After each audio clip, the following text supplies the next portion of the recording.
presented by Arpana Films.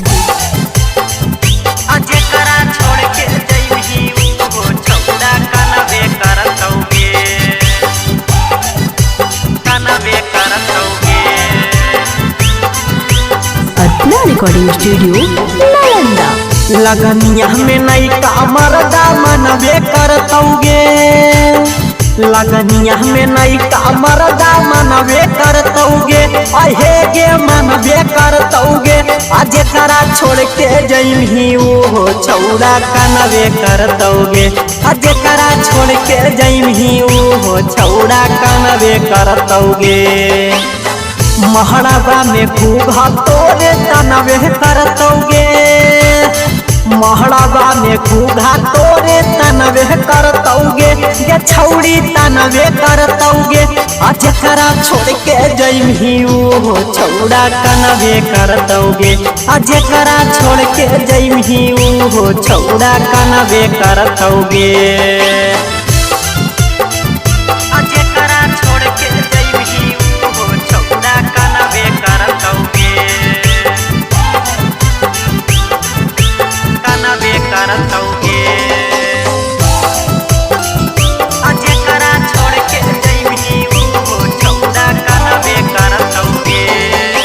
बना के अपना होके निसपना कोई विसवा घात गे, तोरा बिना हे गे पूजवा कैसे कटतै रात गे।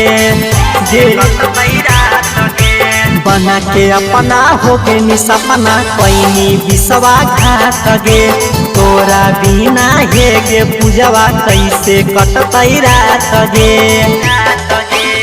लहंगा में आटा तोरे सनवे करतौगे, लहंगा में आटा छौड़ी सनवे करतौगे, अब भातरा सनवे करतौगे। आज करा छोड़ के जइम ही वो छौड़ा कनवे करतौगे, आज करा छोड़ के जइम ही वो छौड़ा कनवे करतौगे।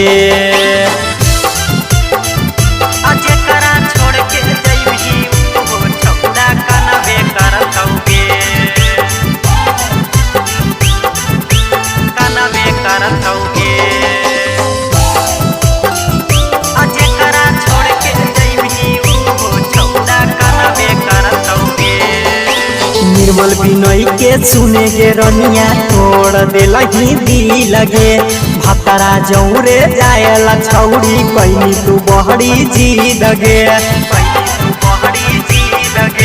निर्मल बिनय के हे गे पगल तोड़ देला ही दी लगे, भतरा जौरे जायला तू तो धैनी बहरी जी लगे। राइटर राजेशवा दर्द जानवे करतौगे, नहगिना राजेशवा दर्द जानवे करतौगे, ये छौड़ी जानवे करतौगे। आज करा छोड़ के जइम ही वो छौड़ा कनवे करतौगे, आज करा छोड़ के जइम ही वो छौड़ा कनवे करतौगे। Arpana Recording Studio,